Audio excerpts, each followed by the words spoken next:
Hi guys, it's Lee from Fresh Astrology. How are you doing? So I'm doing YouTube live because this is the best way to get this to you because I don't have to spend time uploading videos. But I've never used it before. I have no idea how this works. I'm hoping that the wind today will not be interfering too much with the sound. So I apologize for the wind, but it's just, I think a lot, it may not always look like it, but I think a lot about the setting of where we are and whether or not it's calm or if I'm in a good state of mind to do these. And because I'm in a hotel right now and we're reaching the end of the month here, and I know this next week's going to be very busy, I had a little time today, but I didn't want to do it in a hotel room or in a lobby. It just doesn't feel like the right atmosphere. And even though it's a very nice hotel and it's pretty inside, it just didn't feel right. It felt better to bring you outside, even if we've got the wind, even if we've got people walking around and some noise from the pool. And even with my hair is flying all over the place, which is definitely annoying me. So if the wind's bothering the sound, annoying you, believe me, this hair all over the place is annoying me. But not to the extent that I don't want to do this. I still want to be here with you.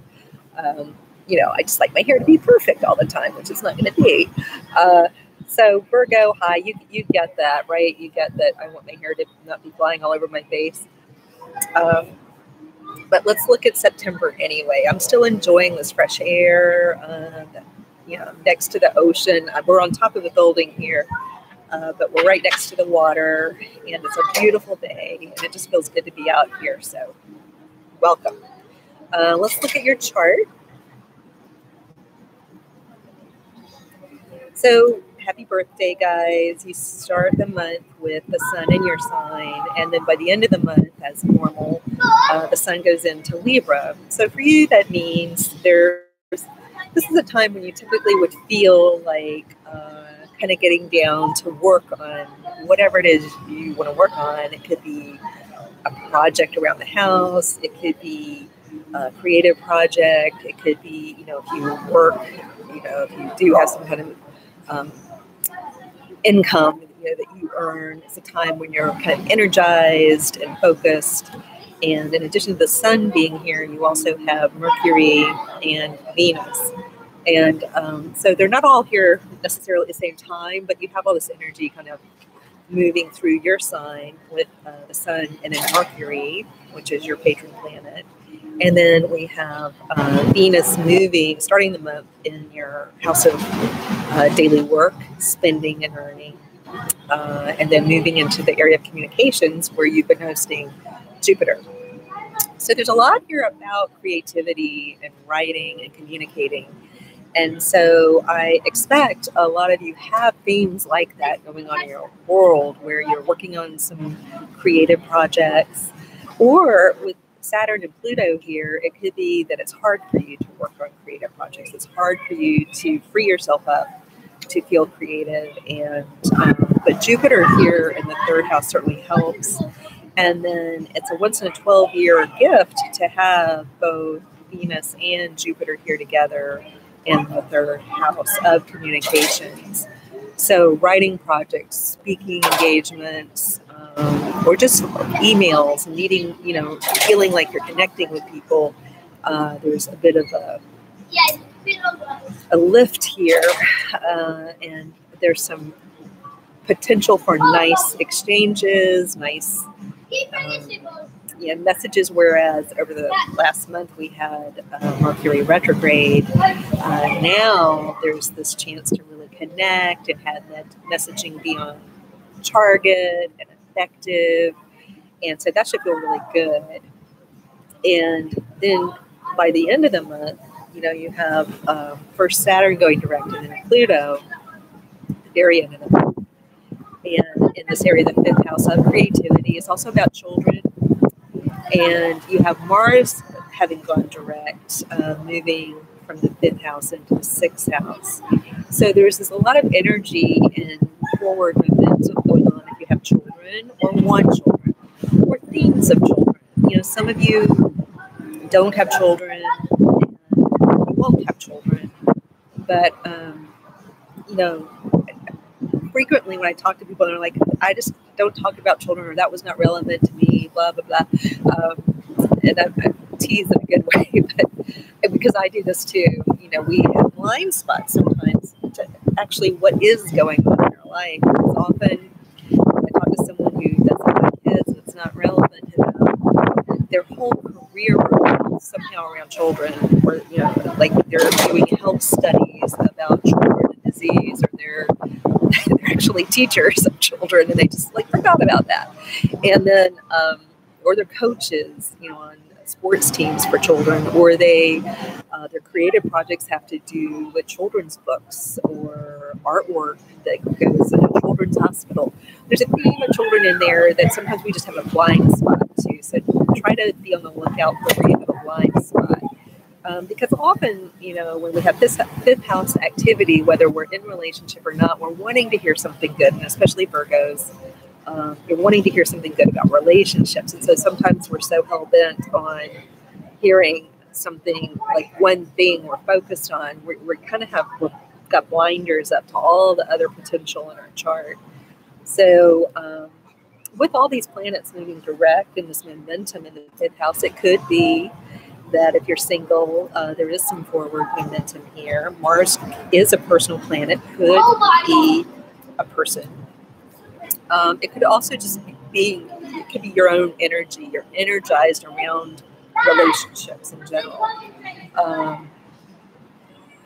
I think if you're a single Virgo, I really think you're going to be, this time next year and into 2020 is like your big time in relationships if you're single.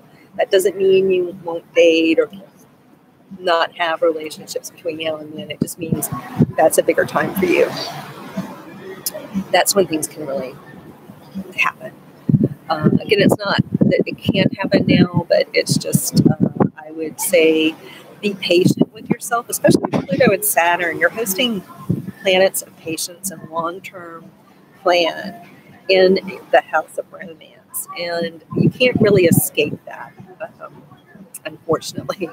But I think it tends to be fortunate. I think it's for your own good, because a lot of Virgos had disastrous things happening in the relationship world over the last 10 years, and it could be that there's this whole rebuilding process going on for you to help you get to where you want to be in relationships. So try to look at it that way, and just realize that, you know, patience pays off.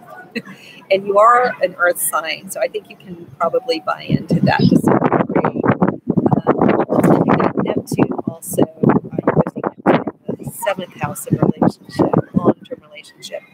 And so, again, wherever we have Neptune, we don't want to focus heavily with any kind of obsessive quality or wanting to see something where there isn't really anything. It's a kind of a house, wherever you're hosting Neptune, is kind of a house of mirrors and illusion. And so what can happen, though, if we get the messages of Neptune and we can kind of see where we've been delusional before, or where we haven't seen things clearly before, and we start to become comfortable with that we're not always right, that we can be wrong about the way we saw something, and we start to kind of soften the way we see things and our expectations, then I think by the end of these transits, and as we get into 2020 and beyond, can be kind of a renaissance for many Virgos in relationship. Even if you're in a long-term relationship, there's a lot of very important transformation happening. If you're in a happy relationship, then you're meant to be facing that and facing up to maybe changes that are tough. So, you know, it depends on the Virgo out there. But overall, I think the big happy stuff going on for you is definitely you're on fire with messaging and getting your message across, marketing, publishing. This is where you're on fire right now. If you're in sales and marketing, it's great. Your creativity is at an all-time high. It's a great time to partner with people on philanthropic or projects where you're wanting to do good in the world. It's a great time to partner with people. So there's a lot of magic going on in your chart, and just, use the uplift from that. And oh, hi. I'm not sure if I'm going to say your name right. Is it Nulifer? You say, as a Virgo ascendant, looking forward to the new moon. Single, yes, but not the relationship issue on my mind. All I want is peace and financial abundance, relief from Saturn in my fourth. Yes. Okay. Well, let's look. Yes. I think so to answer your point, with Chiron on one end of the eighth house of finances, and kind of bringing in this idea of the wounded healer. I don't know what you do for a living, Nulifer. If I'm saying that wrong, please, forgive me.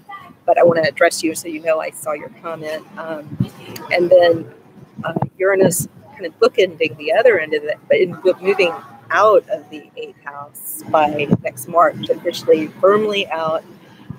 You are in the process of bringing in some long-term stability and your career zone, probably by using some of those themes I just spoke about, where you're doing, Istanbul. Yeah, Uranus in your eighth house too, right? So you're in the process, and all Virgos are in the process of stabilizing, after a long time of instability, stabilizing the financial area. Then the way you further that and you move forward is to use electronic means to maybe pay your bills, or to maybe in your business use the internet, or use electronics, or use technology. Make sure you're in this age of the new economy where data is the resource. We're out of the 20th century. We're firmly in the 21st century. This is the age of technology and data in particular. So make sure. Oh, water lily. Nice. Okay. Yes. This is a good time for us. And you're involved in electronics and on the financial side. Great.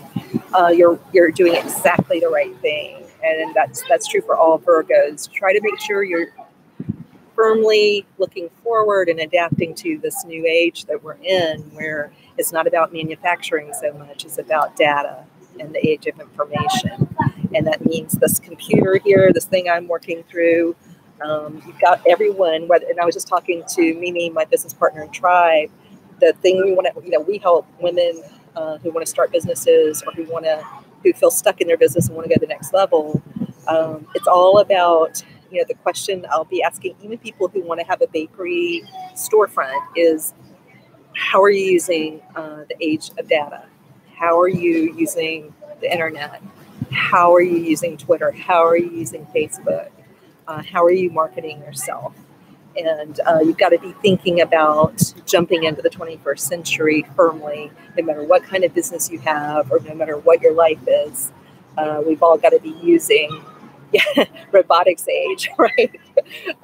Yes, you're totally on target here, and you're going with the energy. So, Nulifer, great. I think you're right where you need to be, and I think you'll find that you can stabilize your finances. Of course, we can look to the stars to do things for us, but in the end, it has to be us. We have to make sure we do our part.